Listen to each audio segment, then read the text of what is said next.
High friends, welcome to Sam's kitchen. Friends, आपण ना आज भाजीचाच प्रकार करणार आहोत, ते पण श्रावण स्पेशल. आता श्रावण स्पेशल म्हणजे काय, तर नो ऑनियन नो गार्लिक म्हणजेच कांदा लसूण विरहित आपण आजची भाजी करणार आहोत.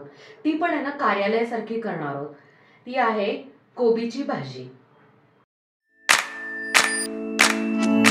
फ्रेंड्स, आपण करत आहोत श्रावण स्पेशल कार्यालयासारखी कोबीची भाजी. त्यासाठी मी इकडे पावशेर कोबी घेतलाय.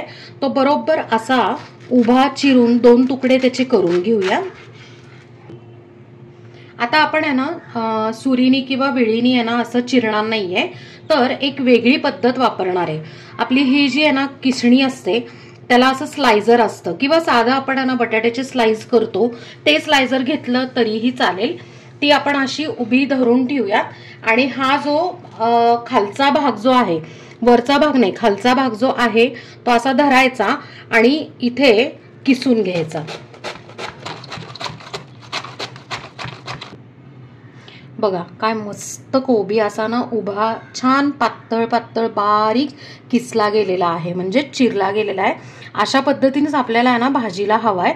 आपण बाकीचा कोबी सुद्धा असाच आहे ना चिरून घेऊयात. आपण सगळा कोबी आहे ना असा मस्तपैकी ना लांबडा चिरून घेतलेला आहे. आता काय करूयात, आपण आहे ना हा जो कोबी आहे तो चाळणीवर ठेवून आहे ना आपण स्वच्छ धुवून घेऊयात. 2 चमचे डाळ आहे ना, छान ही हरभऱ्याची डाळ आहे, तर ती आहे ना छान तासभर मी भिजवून घेतलेली आहे. कोबीची भाजी करण्यासाठी मी अगदी छोटा तेल मी छोट्या कढईत ठेवलेलं आहे तापवायला. त्यात आता पाव चमचा मोहरी, हिरव्या मिरचीचा ठेचा, पाव चमचा हिंग. आपण या भाजीत ना खूप कमी हळद वापरणार, सो पाव चमचा हळद. आधी आपण सगळं मिक्स करून घेऊया. थोडीशी बारीक चिरून घेतलेली कोथिंबीर आणि जी भिजवलेली चना डाळ म्हणजे हरभऱ्याची डाळ आहे त्यातनं पाणी काढून घेतलंय आपण, ती याच्यात घालून घेऊया.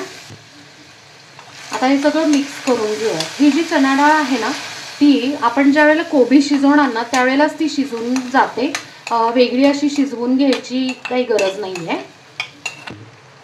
डाळ ना छान फोडणीत मिक्स करून झाली. आता त्यात ना आपण कोबी घालून घेऊया. आता आपल्याला कार्यालयासारखी पाहिजे तर एक सिक्रेट इन्ग्रेडियंट आपण ह्याच्यात टाकणार आहोत, ते म्हणजे 2 ते 3 चमचे दूध. आणि आता मिक्स करून घेऊया. दुधाने काय होतं माहितीये का, की चव पण छान येते आणि सुरुवातीलाच जर दूध घातलं की ना भाजी सुद्धा खाली लागत नाही. आपण कोबी आहे ना छानपैकी मिक्स करून घेतलेला आहे. आता एक 2 ते 3 मिनिटं झाकण ठेवूयात, कारण काय माहिती का 3 मिनिटांनी झाकण उघडून परत हलवून घेऊ, म्हणजे मग कोबी खाली लागणार नाही.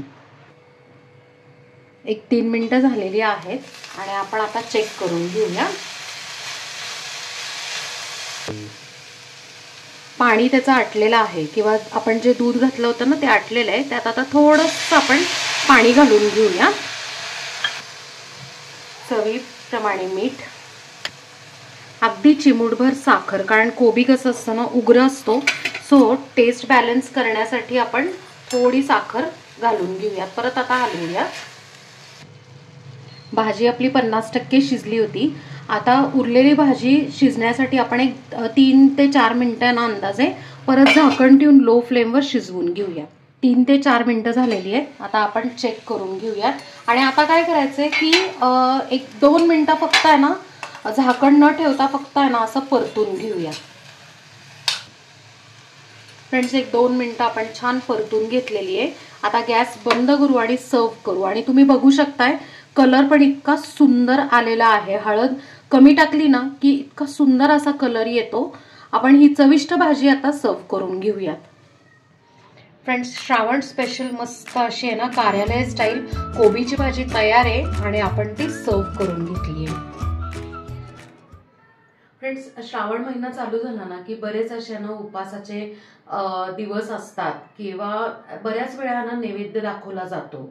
मग प्रत्येक वेळेला तर आपण ह्याला बटाट्याची भाजी नाही करू शकत, काहीतरी वेगळ्या भाज्या तर केल्याच पाहिजेत. म्हणूनच आहे ना, आजची जी कोबीची भाजी आहे कार्यालयासारखी, ती नक्की करून बघा. आता पूर्ण व्हिडिओ बघितल्यावर तुम्हाला लक्षात आलं असेल की आपण आहे ना मिरची जी आहे त्याचे तुकडे नाही टाकले, ती क्रश करून टाकली. त्याचे दोन फायदे आहेत की मिरची आहे ना वाया पण जात नाही आणि त्याचा जो तिखटपणा आहे तो सगळीकडे लागतो. आणि सिक्रेट टिप तर आहे ना तुम्ही ना व्हिडिओमध्ये बघितलीच असेल. सो नक्की ही भाजी करून बघा आणि मला कमेंटमध्ये सांगा. आपल्या चॅनलला सबस्क्राईब करा, लाईक करा, शेअर करा आणि कमेंट करा. थँक्यू.